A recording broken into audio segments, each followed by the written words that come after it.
Price Lord. கர்த்தருடைய நாமத்திற்கு மகிமை உண்டாகட்டும். என் வாழ்க்கையில ஒரு வெற்றி வேணும், என் வாழ்க்கையில எப்பவுமே ஒரு உயர்வு இருக்கணும், என் வாழ்க்கையில ஒவ்வொரு படியா நான் மேலே போகணும் அப்படின்னு நினைக்கிறவங்க தான் இந்த செய்தி கவனிங்க. எல்லாருக்குமே உயர்வுனா ரொம்ப பிடிக்கும். நான் மேலே வரணும், என்னுடைய படிப்பில் நான் மேலே வரணும்னா ரொம்ப பிடிக்கும்.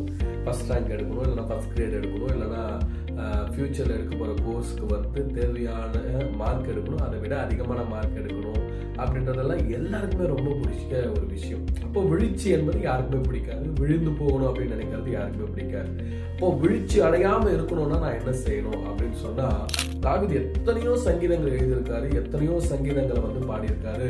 ஆனால் விசேஷமான ஒரு சங்கீதம், எல்லாருக்கும் தெரிஞ்ச ஒரு சங்கீதம், பிடிச்ச ஒரு சங்கீதம் என்னன்னா சங்கீதம் 23. அந்த வசனம் அழகா சொல்லுது. முதல் வசனம், கர்த்தர் என் மெய்ப்பரா இருக்காரு, நான் தாழ்ச்சி அடையேன், நான் விழுந்து போக மாட்டேன், நான் வீழ்ச்சி அடைய மாட்டேன். காரணம் என்னன்னா, கர்த்தர் தான் என்னுடைய கைடா இருக்காரு, கர்த்தர் தான் என்னுடைய மெய்ப்பரா இருக்காரு, கர்த்தர் தான் என்னுடைய ஷெப்பர்டா இருக்காரு அப்படின்னு சொன்னாரு. ஸோ என் வாழ்க்கையில நல்லது நடக்கணும், நான் மேல போகணும்னா முதல்ல நம்முடைய கைடை யாரை வைக்கணும்னா கர்த்தரை வைக்கணும், ஆண்டவரை வைக்கணும்.